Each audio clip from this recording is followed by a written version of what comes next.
ഈ വാർത്താ മണിക്കൂറിലെ പ്രധാന റിപ്പോർട്ടുകളുമായി വാർത്താമഴ ആരംഭിക്കുന്നു. ഞാൻ എസ് വിജയകുമാർ.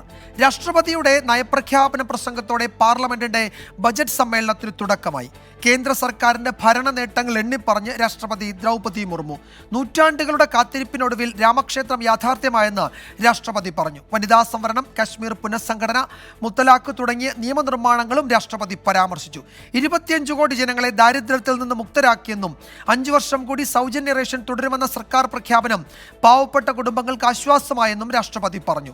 സാമ്പത്തിക രംഗത്ത് രാജ്യം പ്രതിസന്ധികൾക്കിടയിലും മുന്നേറി. 5 സാമ്പത്തിക ശക്തികളിൽ ഒന്നായി രാജ്യം മാറിയെന്നും राष्ट्रपति പറഞ്ഞു. दुनिया में गंभीर संकटों के बीच भारत सबसे तेजी से विकसित होती बड़ी अर्थव्यवस्था बना.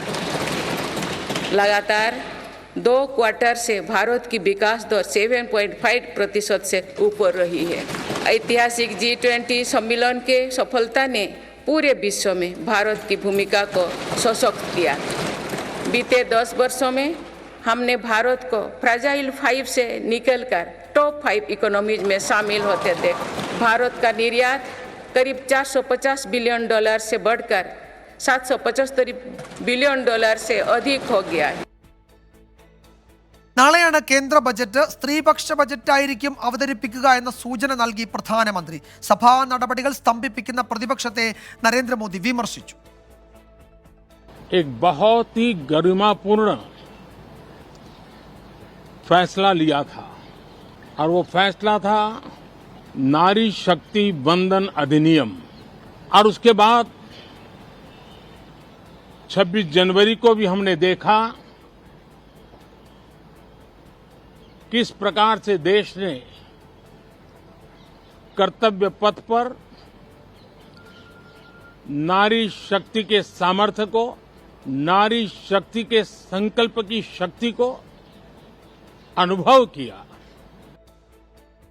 ആർ രാധാകൃഷ്ണൻ ഡൽഹിയിൽ നിന്ന് കൂടുതൽ വിവരങ്ങൾ നൽകും. ആർക്കെ, രാഷ്ട്രപതിയുടെ നയപ്രഖ്യാപന പ്രസംഗത്തിന്റെ ആദ്യ ഭാഗത്ത് തന്നെ രാമക്ഷേത്രം പരാമർശിച്ചു, കശ്മീർ, മുത്തലാഖ്, അങ്ങനെ വനിതാ സംവരണം തുടങ്ങിയ നിയമനിർമ്മാണങ്ങൾ, അതുപോലെ പ്രധാനപ്പെട്ട രാഷ്ട്രീയ പ്രചാരണ വിഷയങ്ങളൊക്കെ പരാമർശിച്ചാണ് നയപ്രഖ്യാപനം തുടങ്ങിയത് തന്നെ. പ്രധാനമന്ത്രി രാവിലെ മാധ്യമങ്ങളെ കണ്ടപ്പോൾ തുടക്കത്തിലും അവസാനവും അദ്ദേഹം രാം രാം എന്ന് പറഞ്ഞാണ് അവസാനിപ്പിക്കുകയും ഒക്കെ ചെയ്ത്. അപ്പോൾ ഒരു തെരഞ്ഞെടുപ്പ് സമയത്തെ ബജറ്റ് സമ്മേളനം, ആ സമയത്തെ നയപ്രഖ്യാപനം, ആ സമയത്തെ ബ്രീഫിംഗ്, അതൊക്കെയായിരുന്നു നമ്മൾ ഇന്ന് രാവിലെ കണ്ടതല്ലേ? തീർച്ചയായിട്ടുമാണ് വിജയന്റെ നിരീക്ഷണങ്ങൾ ശരിയാണ്.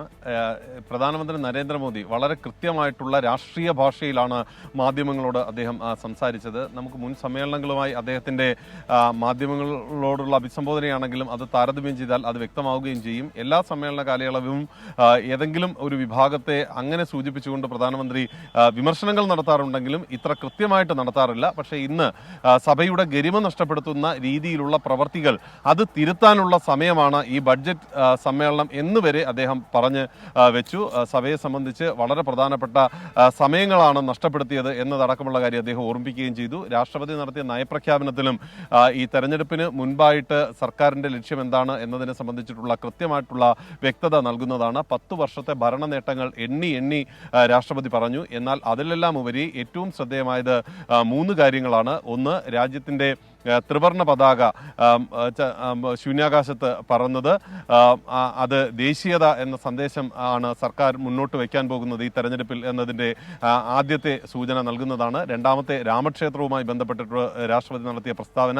രാമക്ഷേത്ര അനുബന്ധ വിഷയങ്ങൾ അതിൽ രാഷ്ട്രീയ വിഷയമാക്കി BJP തെരഞ്ഞെടുപ്പിൽ ഉയർത്തിക്കാട്ടും എന്നത് രണ്ടാമത്തത്. മൂന്നാമത്തത്, ഈ മുത്തലാഖ് അടക്കമുള്ള ബില്ലുകൾ, മുത്തലാഖ് നിരോധനം നേട്ടം എന്ന് പറഞ്ഞത് വഴി ന്യൂനപക്ഷ ശാക്തീകരണവും ന്യൂനപക്ഷ വനിതാ വോട്ടുകളുടെ കേന്ദ്രീകരിക്കലും BJP ലക്ഷ്യമിടുന്നു എന്നതുകൂടി നമുക്ക് ഈ നയപ്രഖ്യാപനത്തിലെ പ്രസംഗത്തിൽ നിന്നും, രാഷ്ട്രപതിയുടെ പ്രസംഗത്തിൽ നിന്നും സർക്കാർ ലക്ഷ്യമിടുന്നു എന്ന് നമുക്ക് പറയേണ്ടി വരും. ഈ രാഷ്ട്രപതിയുടെ നയപ്രഖ്യാപനത്തെ മൊത്തത്തിൽ നമ്മൾ ഒന്ന് വീക്ഷിച്ചാലും രാജ്യത്തിന് വലിയ നേട്ടങ്ങളുണ്ടാക്കി, ഏറെ പ്രതിസന്ധികളുള്ള ഒരു കാലത്താണ് സമ്പദ്ഘടനയിൽ രാജ്യത്തിന് 5ാം സ്ഥാനത്തേക്ക് എത്താൻ സാധിച്ചത്. വേഗത്തിൽ അതിന് ഉപരിയായി കൂടുതൽ മെച്ചപ്പെട്ട നിലയിലേക്ക് രാജ്യം എത്തും എന്നതടക്കം രാഷ്ട്രപതി പ്രതീക്ഷ വെച്ചു. വനിതാ സംവരണ ബിൽ അവതരിപ്പിച്ച പ്രധാനമന്ത്രി നരേന്ദ്രമോദിയെ രാഷ്ട്രപതി അഭിനന്ദിച്ചത് പ്രത്യേകം ശ്രദ്ധേയമായി. രാജ്യത്ത് എല്ലാ മേഖലകളിലും ഗതാഗത മേഖലയിൽ ഒക്കെ ഉണ്ടായ വികസന പ്രവർത്തനങ്ങൾ, റെയിൽ മേഖലയിലൊക്കെ ഉണ്ടായ വികസനങ്ങൾ ഒക്കെ രാഷ്ട്രപതി എണ്ണി പറഞ്ഞു. സ്ത്രീകളുടെ പുരോഗതിയുമായി ബന്ധപ്പെട്ടും അടിസ്ഥാന സൗകര്യ വികസനവുമായി ബന്ധപ്പെട്ടും ഒക്കെ ഉണ്ടായ നേട്ടങ്ങളെ സംബന്ധിച്ചും രാഷ്ട്രപതി തൻ്റെ നയപ്രഖ്യാപന പ്രസംഗത്തിൽ എടുത്ത് പറഞ്ഞു. രാജ്യത്ത് വിവിധ മേഖലകളിലെ ജനവിഭാഗങ്ങൾ, അത് ദരിദ്രർ മുതൽ പിന്നാക്ക പട്ടിക ജാതി വിഭാഗങ്ങൾ അടക്കമുള്ളവരുടെ ക്ഷേമവും ഉന്നമനവും ഒക്കെ യാഥാർത്ഥ്യമായ വർഷങ്ങളാണ് കടന്നുപോയത്. അതുപോലെ തന്നെ ഈ ഒരു ഇടക്കാല ബജറ്റായിരിക്കും അവതരിപ്പിക്കുക, അത് നാരീശക്തിയുടെ ആഘോഷമായിരിക്കും, ഉത്സവമായിരിക്കുമെന്ന് പ്രധാനമന്ത്രി ഇന്ന് മാധ്യമങ്ങളെ കണ്ടപ്പോൾ പറഞ്ഞപ്പോൾ ബജറ്റിന്റെ ഒരു സൂചന അത് ഏത് തരത്തിലായിരിക്കും എന്നത് ആ വാക്കുകളിലുണ്ട്. നാളെ ബജറ്റ് അവതരിപ്പിക്കാൻ പോവുകയാണ്. എന്താണ് ഡൽഹിയിലെ ഒരു പൊതു സംസാരം ബജറ്റിനെ പറ്റി?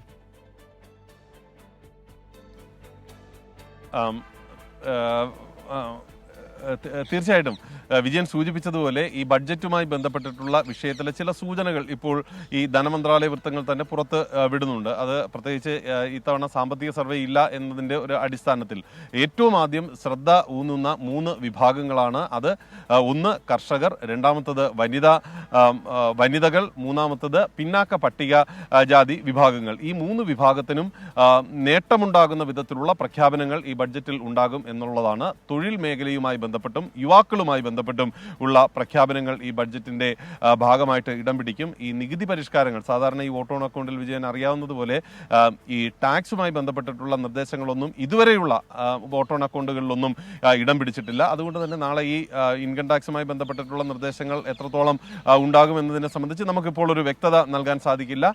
ഒരുപക്ഷെ വേണമെങ്കിൽ ഉൾപ്പെടുത്താം, എന്നാൽ സാധാരണഗതിയിൽ ഇടക്കാല ബഡ്ജറ്റ് ആയതുകൊണ്ട് അതിനെ ഉൾപ്പെടുത്തുക പതിവുള്ളതല്ല.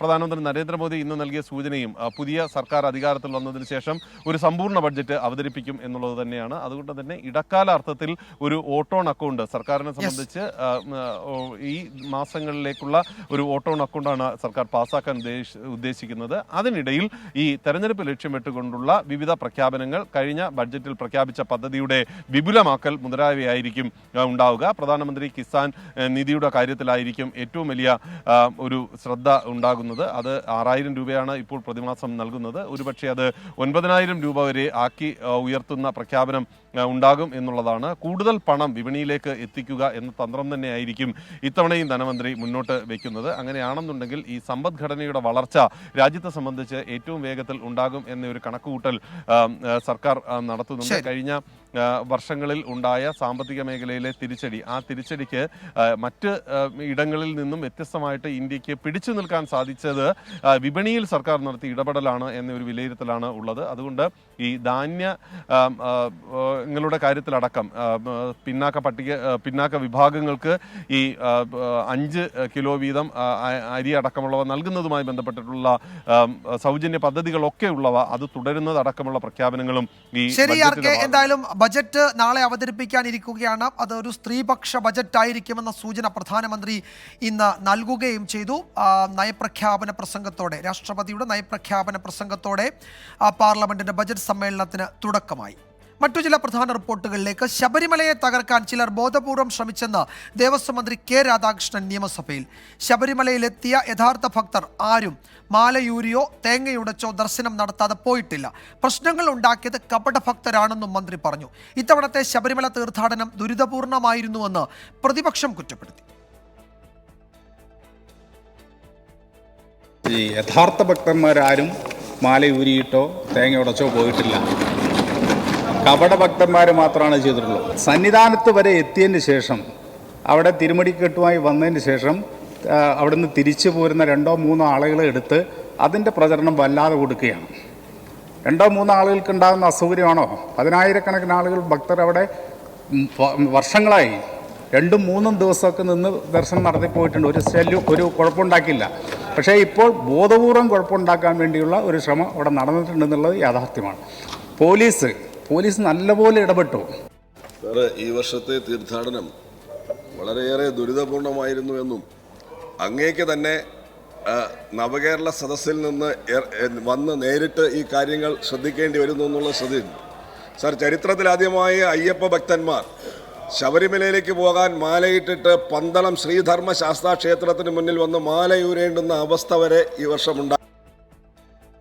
ദേവസ്വം മന്ത്രി നിയമസഭയിൽ വിശ്വാസികളെ അവഹേളിച്ചെന്ന ആരോപണവുമായി BJP സംസ്ഥാന അധ്യക്ഷൻ കെ സുരേന്ദ്രൻ രംഗത്തെത്തി. ദർശനം നടത്താതെ മാല ഊരി തീർത്ഥാടകർ തിരികെ പോയത് മറ്റു വഴിയില്ലാത്തതിനാലാണെന്നും കെ സുരേന്ദ്രൻ പറഞ്ഞു. മുഖ്യമന്ത്രി മാത്രമല്ല, മന്ത്രിമാരെല്ലാവരും ജനങ്ങളെ അപമാനിക്കുകയാണ്. നിയമസഭ സമ്മേളനം നടന്നുകൊണ്ടിരിക്കുമ്പോൾ ജനങ്ങളെ അവമാനിക്കുക. ഒരു മന്ത്രി ഇന്ന് പറഞ്ഞിരിക്കുന്നത് ശബരിമലയിലെ തിരക്ക് കാരണം, ബുദ്ധിമുട്ട് കാരണം 12 മണിക്കൂർ 14 മണിക്കൂർ ക്യൂ നിന്ന് ബോധം കെട്ട് വീണ അയ്യപ്പ ഭക്തന്മാർ മാലയൂരി തിരിച്ചു പോയത് അവര് കപട വിശ്വാസികളായതുകൊണ്ടാണ്. ഇങ്ങനെയൊക്കെയുള്ള ആളുകളെ ദേവസ്വം മന്ത്രിമാരാക്കിയാൽ എന്താണ് കേരളത്തിൽ സംഭവിക്കാൻ? ഇയാൾ ഏത് നാട്ടിലെ ദേവസ്വം മന്ത്രിയാണ്? മിസ്റ്റർ രാധാകൃഷ്ണൻ, താങ്കൾക്ക് വേറെ ഏതെങ്കിലും സമുദായത്തിലെ ആചാരങ്ങളോട് ഇങ്ങനെ സംസാരിക്കാനുള്ള ധൈര്യം ഉണ്ടാവും? ശബരിമല തീർത്ഥാടകരോടായതുകൊണ്ടാണല്ലോ താങ്കൾ ഇത്രയും മ്ലേച്ഛമായ നീചമായ പരാമർശങ്ങൾ നടത്തുന്നത്.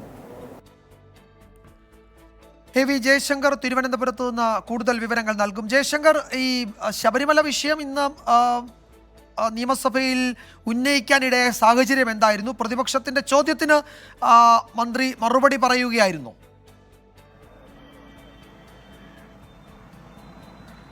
അതായത് വിൻസെന്റ് MLA ആണ് ശബരിമല ഭക്തരുടെ പ്രശ്നങ്ങളെക്കുറിച്ച് സഭയിൽ ചൂണ്ടിക്കാണിച്ചത്. ഭക്തർക്ക് മാലയൂരി തേങ്ങയുടച്ച് ദർശനം നടത്താതെ മടങ്ങേണ്ടി വന്നു എന്നാണ് വിൻസെന്റ് MLA സഭയിൽ പറഞ്ഞത്. ഇതിനോടായിരുന്നു മന്ത്രിയുടെ പ്രതികരണം. കപട ഭക്തരാണ് ഇത്തരത്തിൽ മാലയൂരി തേങ്ങയുടച്ച് ശബരിമലയിൽ സന്ദർശനം നടത്താതെ മടങ്ങിയത്. ചില ഒറ്റപ്പെട്ട സംഭവങ്ങളുടെ പേരിൽ മൊത്തത്തിൽ ശബരിമലയെ തെറ്റായ രീതിയിൽ വ്യാഖ്യാനിച്ച് പ്രചരണം നടത്താൻ ഗൂഢമായൊരു ശ്രമം നടന്നു.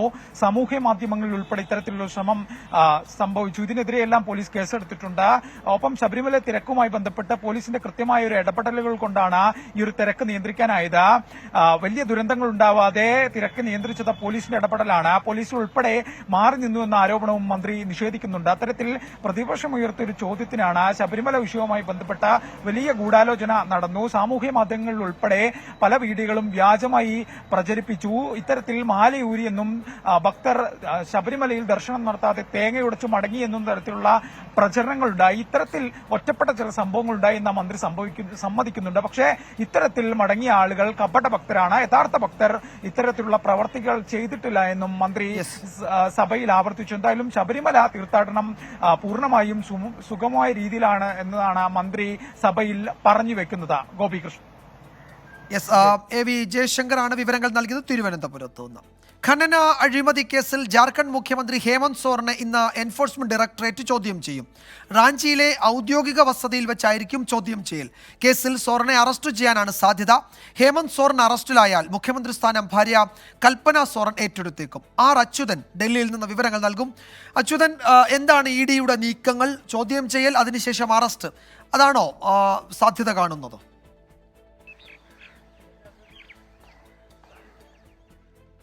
വിജയകുമാർ, ഈ ഖനന അഴിമതി കേസുമായി ബന്ധപ്പെട്ട് ED ഉയർത്തുന്ന വാദങ്ങൾ എന്നത് ഈ ശക്തമായ തെളിവുകൾ അത് ഹേമന്ത് സോറനെതിരെ ഉണ്ട് എന്നുള്ളതാണ്. ഒപ്പം തന്നെ കഴിഞ്ഞ തവണ ഈ ജനുവരി 20-ന് അദ്ദേഹത്തെ ചോദ്യം ചെയ്തിരുന്നു. കൂടുതൽ വിശദാംശങ്ങൾ തേടുന്നതിലേക്കാണ് വീണ്ടും സമൻസ് നൽകിയത് എന്നതായിരുന്നു EDയുടെ വിശദീകരണം. ആ സമൻസിലാണ് ഇന്ന് ഹേമന്ത് സോറൻ ഹാജരാകുന്നത്. ഏതാണ്ട് ഉച്ചയ്ക്ക് 1 മണിയോടെയായിരിക്കും ED സംഘം അദ്ദേഹത്തിന്റെ ഔദ്യോഗിക വസതിയിൽ, റാഞ്ചിയിലെ ഔദ്യോഗിക വസതിയിൽ എത്തുക. തുടർന്ന് ചോദ്യം ചെയ്യൽ പുരോഗമിക്കും. ഈ അറസ്റ്റിലേക്ക് കടന്നേക്കുമെന്നുള്ള സാധ്യതകളാണ് ഇപ്പോൾ ലഭിക്കുന്ന വിവരങ്ങൾ. അങ്ങനെ ഒരു തരത്തിലേക്ക് ഹേമന്ത് സോറനെ അറസ്റ്റ് ചെയ്യുകയാണെങ്കിൽ കൽപ്പന സോറനെ മുഖ്യമന്ത്രിയാക്കാനുള്ള നീക്കങ്ങളും JMM പാർട്ടി സ്വീകരിച്ചിട്ടുണ്ട്. ഇന്നലെ രാത്രി വൈകിയും തിരക്കിട്ട ചർച്ചകളാണ് റാഞ്ചിയിലെ അദ്ദേഹത്തിന്റെ ഔദ്യോഗിക വസതിയിൽ നടന്നത്. നിയമസഭാ കക്ഷിയോഗം ചേർന്നിരുന്നു. അതിനുശേഷം മന്ത്രിമാർ മാത്രമായി ഒരു യോഗം ചേർന്നിരുന്നു. അങ്ങനെ പലതരത്തിലുള്ള യോഗങ്ങൾ ഇതിന്റെ ഭാഗമായി നടന്നിട്ടുണ്ട്. എന്തായാലും ED അദ്ദേഹത്തെ കുരുക്കുവാനുള്ള നീക്കങ്ങളാണ് നടത്തുന്നത് എന്ന് JMM നേതാക്കൾ ആരോപിക്കുന്നുണ്ട്. പ്രതിപക്ഷ പാർട്ടി നേതാക്കളെ വേട്ടയാടുകയാണ് EDയുടെ പൊതുവെയുള്ള സ്വഭാവം. അതിന്റെ ഭാഗമായാണ് ഹേമന്ത് സോറനെതിരെയും ഇത്തരം നടപടികൾ ഉണ്ടാകുന്നതെന്നാണ് JMM പാർട്ടി നേതാക്കൾ ആരോപിക്കുന്നത്.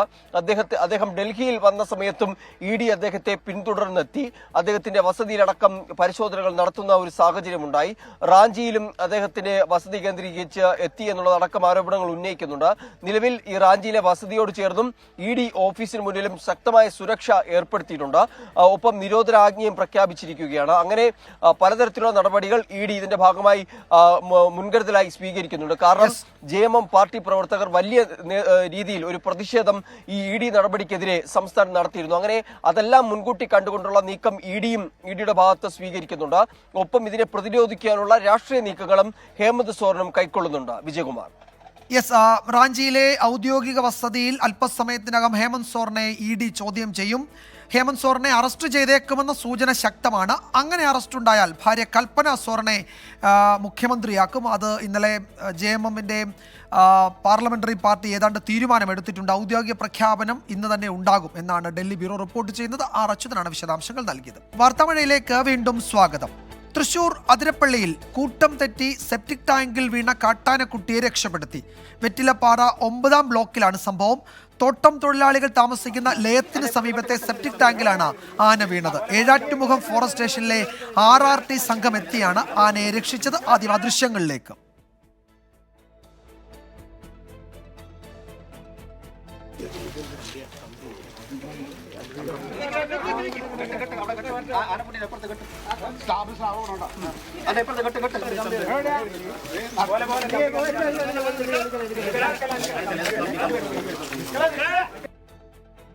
സൂരജ് സജി വിവരങ്ങൾ നൽകും തൃശ്ശൂരിൽ നിന്ന്. സൂരജ്, നേരത്തെ റിപ്പോർട്ടുകളിൽ സൂചിപ്പിച്ചിരുന്നത് ഈ ആനക്കുട്ടി കുറച്ച് ദിവസങ്ങളായി അതിൽ വീണ് കിടക്കുകയായിരുന്നു എന്നാണ്. എന്താണ് അതിൻ്റെ ആരോഗ്യസ്ഥിതി? കാട്ടിലേക്ക് തിരികെ അയക്കാൻ പറ്റുന്ന അവസ്ഥയുണ്ടോ?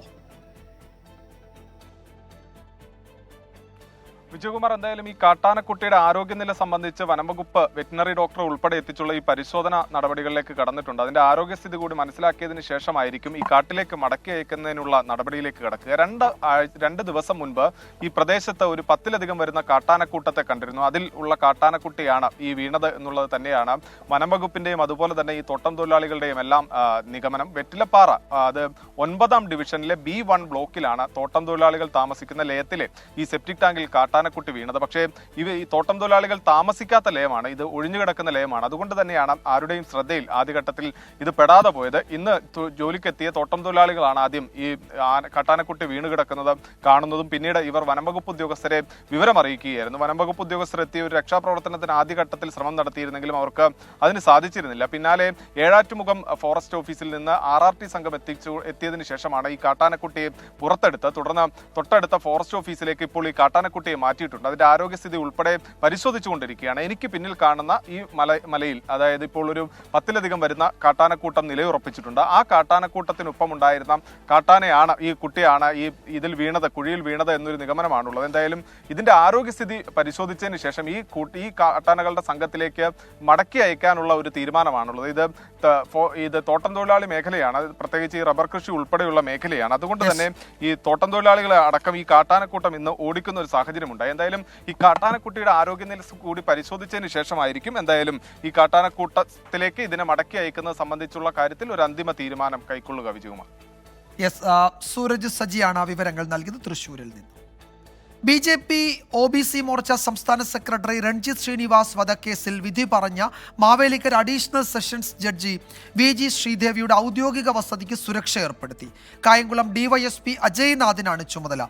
സബ് ഇൻസ്പെക്ടറുടെ നേതൃത്വത്തിലുള്ള പോലീസുകാർ 24 മണിക്കൂറും സുരക്ഷാ ചുമതലയിലുണ്ടാകും. മനീഷ് മഹിബാൽ ആലപ്പുഴയിൽ നിന്ന് വിവരങ്ങൾ നൽകും. മനീഷ്, ജഡ്ജിന്റെ വസതിക്ക് സുരക്ഷ ഏർപ്പെടുത്താനിടയായ സാഹചര്യം എന്താണ്?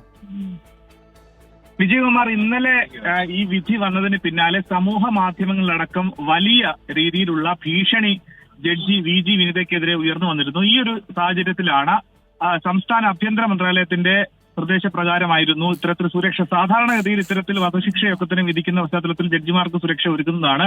പക്ഷെ ഇതിൽ ഭീഷണി കൂടി വന്ന സാഹചര്യത്തിലാണ് കനത്ത സുരക്ഷ ഒരുക്കുന്നത്. ഒരു ഇൻസ്പെക്ടർ, ഒരു സബ് ഇൻസ്പെക്ടർ ഉൾപ്പെടെ 5 പോലീസുകാർക്കാണ് സുരക്ഷ അവിടെ നേതൃത്വം നൽകുന്നത്. ഒപ്പം തന്നെ കായംകുളം DYSP അജയ്നാഥിനാണ് ഈ സുരക്ഷാ ചുമതല ഉള്ളത്. ഇത്തരത്തിൽ, അതായത് കേരളത്തിൽ തന്നെ ഇത്തരത്തിലൊരു വിധി 15 പേർക്ക് ഒരുമിച്ച് വധശിക്ഷ തൂക്കുകയർ വിധിക്കുന്ന അത്യപൂർവമായ വിധി വന്നതിന് പിന്നാലെ സമൂഹ മാധ്യമങ്ങളിലടക്കം വർഗീയത ഒക്കെ തന്നെ പറയുന്ന പലതരം പോസ്റ്റുകൾ, പലതരം ഭീഷണികൾ ഉയർന്നു വന്നിരുന്നു. ഇതിനെതിരെ നിയമ നടപടികളടക്കം സ്വീകരിക്കുന്ന സാഹചര്യത്തിലേക്ക് എത്തിയപ്പോഴാണ് പോലീസിന് ഇത് സംബന്ധിച്ച് നിർദ്ദേശം നൽകിയിരിക്കുന്നത്. കനത്ത സുരക്ഷ നൽകാനുള്ള നിർദ്ദേശം. എന്താണെങ്കിലും ഒരു സബ് ഇൻസ്പെക്ടർ ഉൾപ്പെടെ 4 പോലീസുകാർക്കാണ് 24 മണിക്കൂറും സുരക്ഷ നൽകാൻ ചുമതല നൽകിയിട്ടുള്ളത്. വിജയകുമാർ. യെസ്, മനീഷ് മഹിബാലാണ് വിവരങ്ങൾ നൽകിയത്. ആലപ്പുഴയിൽ നിന്ന് ജഡ്ജിന്റെ ഔദ്യോഗിക വസതിക്ക് വലിയ സുരക്ഷ ഒരുക്കിയിരിക്കുകയാണ്. സമൂഹ മാധ്യമങ്ങളിൽ ഈ വിഷയത്തിൽ നടന്ന ചർച്ചകളുടെയൊക്കെ പശ്ചാത്തലത്തിലാണ് പോലീസിന്റെ ഈ നടപടി. ഈ റിപ്പോർട്ടോടെ വാർത്താമഴ അവസാനിക്കുന്നു.